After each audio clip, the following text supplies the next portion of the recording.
They're gonna do one of two things. They're going to help me not go blank like I just did, and they're also going to help me give you back the love that you deserve. So can I ask Bob Singer and Misha Collins to come up here?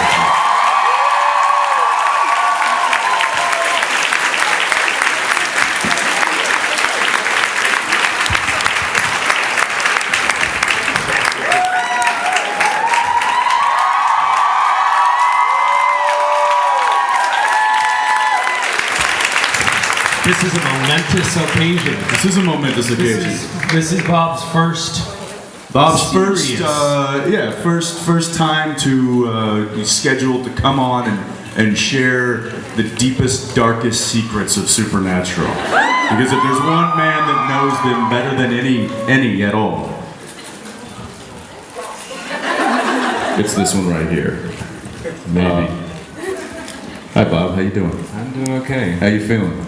I'm a little nervous. This is a rough crowd, by the way. They will tear you to pieces. And a big crowd. Wow. And a beautiful crowd. Yeah.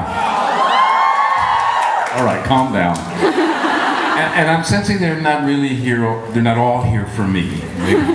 There might be one or two here for Misha. How many are here for me? How many are here for Bob?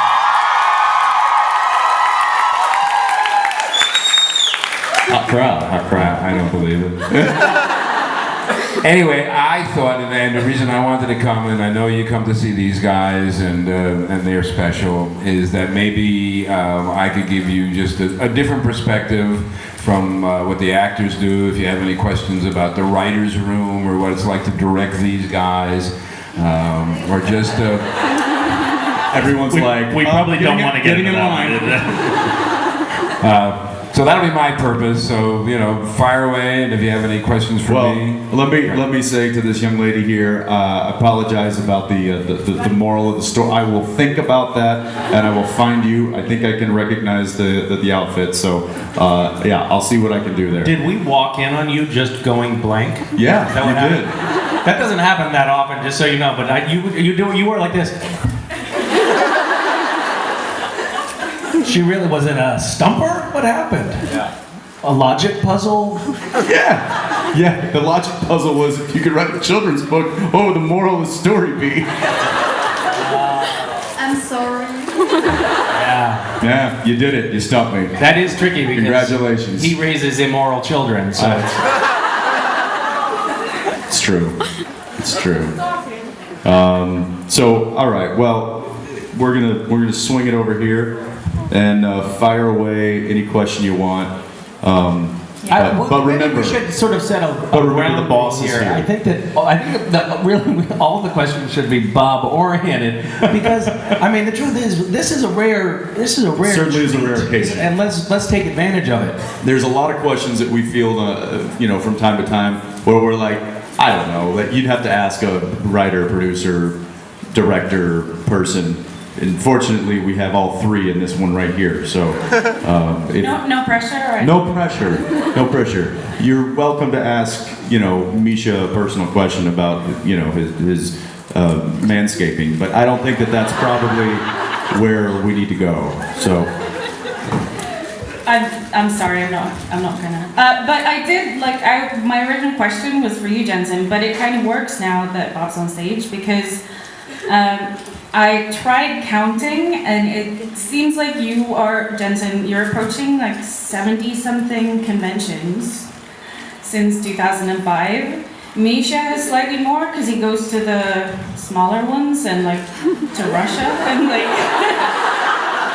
He goes to the smaller ones? She's counting the Christmas parties that I host at my house, she's counting as conventions, so it's not really fair, but... Yes, well, my question was if you could give yourself advice back in, if you could go back and tell yourself what it's going to be like, what you're in for. But now that Bob's here and he's new here, what advice would you give to him, for the convention circuit? What advice would I give to him? No, what advice they would give to you. Well, let me answer that.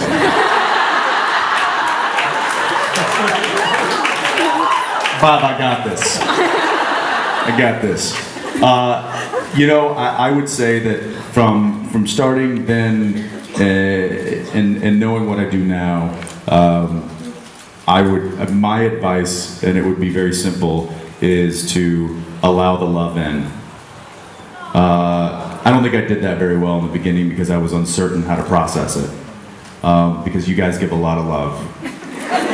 You do, and it's phenomenal, and it's inspiring, and it's humbling, and it motivates us to do what we do today. And I wish that I had allowed that fuel to be a part of my life earlier in my life. But now know that it is a great deal of what fuels me. So that's what I would say.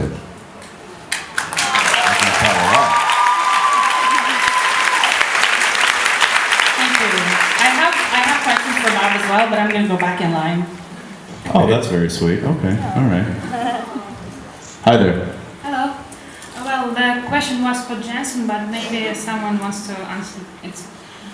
Dean was portrayed in different forms. I mean, a demon and future Dean. But if Dean was an angel, what would he do in a supernatural world? I can't imagine any scenario in which he would be an angel. We've known each other now for the better part of 10 years. I have never seen an angelic moment.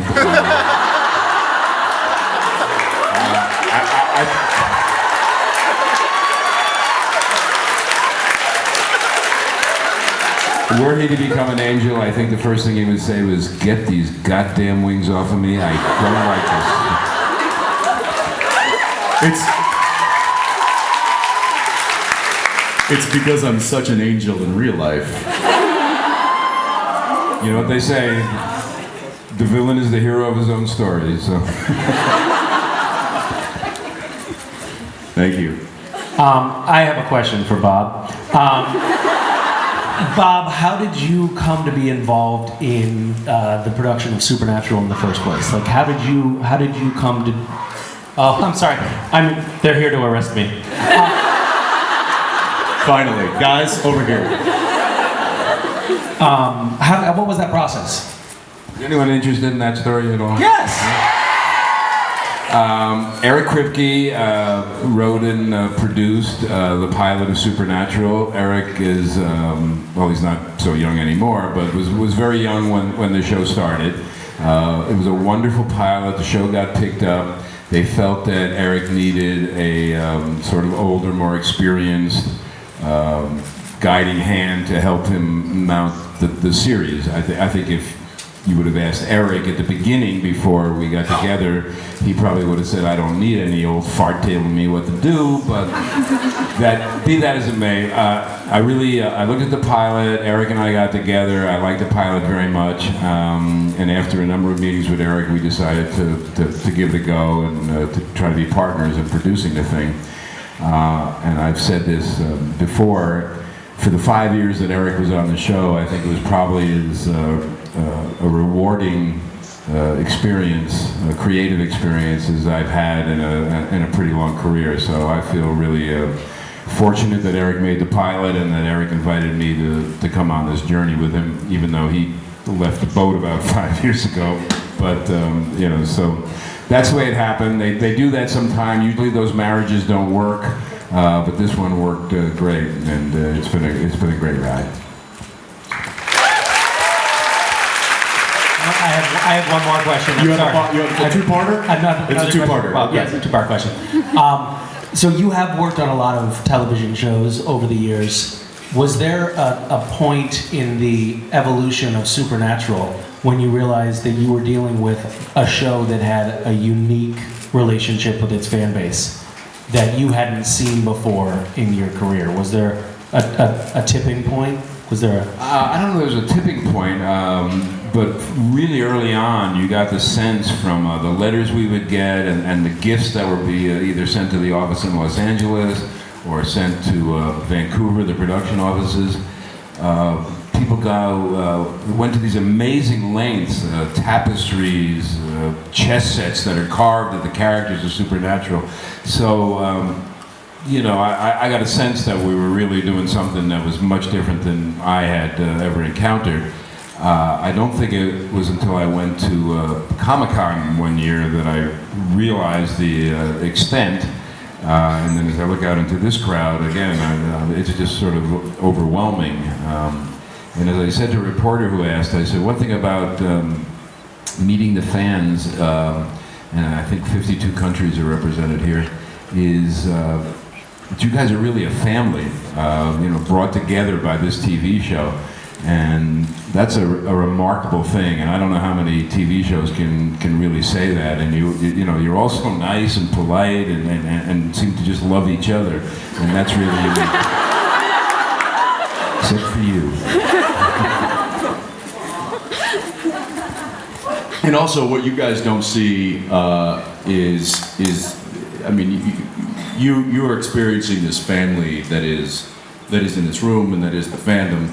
But you don't get to experience the family that is the show, and this crew. We just took our and I think somebody tweeted it or Facebooked it or whatever that stuff's called. But it was the 10. It was every crew member or cast member that had been a part of the show for 10 seasons, and it was a rather large group, and a lot of the people. I mean, that's all 10 seasons. A lot of the people have been on for 8 years, 9 years, 7 years, 6 years. That's a very, very long time to spend on any one project in the entertainment industry. And so there's a family that exists within the show as well as surrounding the show that is pretty amazing and inspiring and intense. And you know, I consider these guys two of my closest friends, and because of that, and that is a rarity, and the fact that is also reflected in what we see with you guys is just as awesome in the true sense of the word.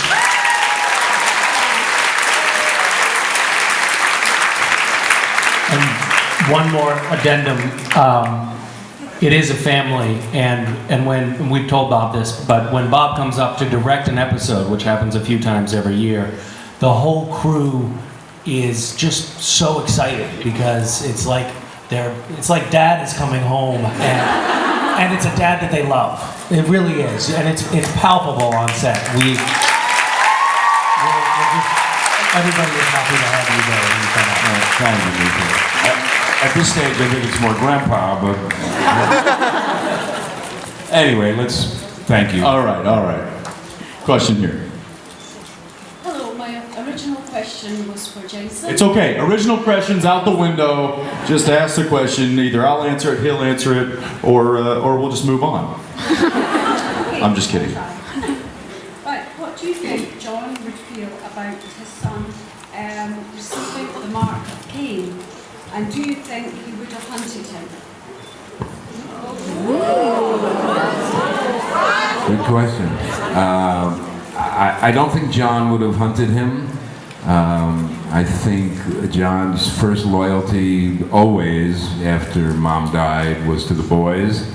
I think he would have done everything in his power in the same way that Sam is trying to help get rid of the mark and save his son. So I don't think he would have hunted him at all. No. Yeah, I mean, we kind of saw that early on when John was very willing to sacrifice himself for his sons, and I think that he would have gone and done anything to save he would have sacrificed himself in whatever way, shape, or form to protect his children. And I think that's, we talked earlier about, what kind of father was John really, and I think that, this taps into that a little bit in the fact that he would have sacrificed himself completely and wholeheartedly to save his sons. And so, yes, it wasn't the perfect father-son, relationship. It wasn't the perfect childhood for these two guys,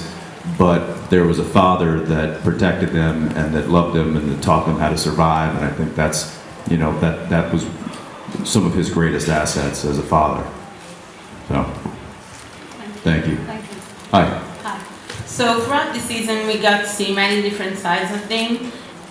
We see him going from bad because of marketing affecting him, and then he just regular nice Dean.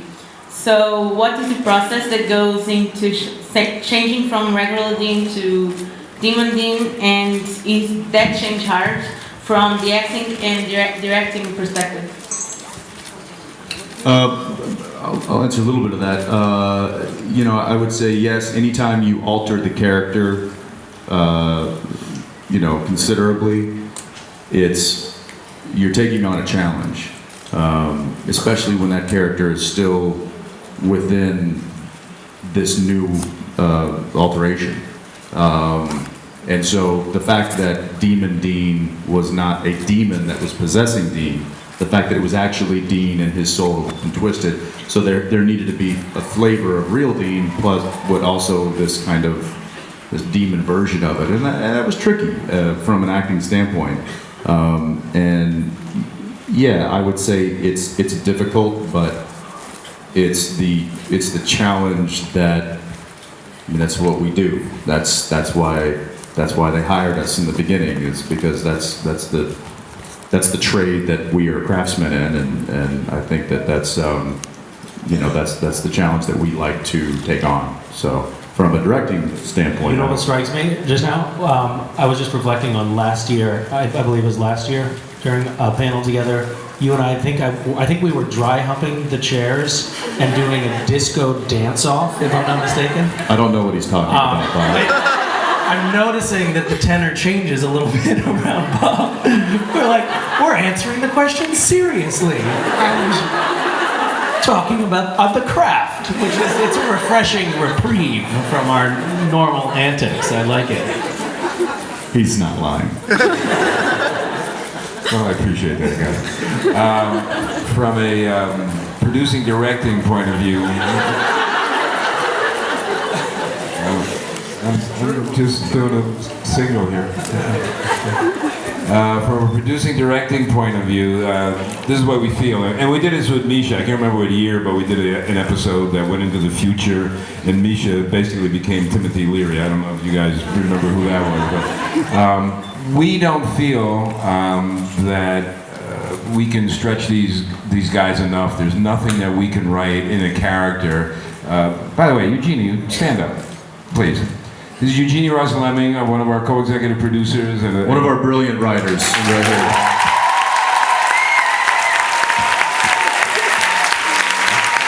Also the better half to this one.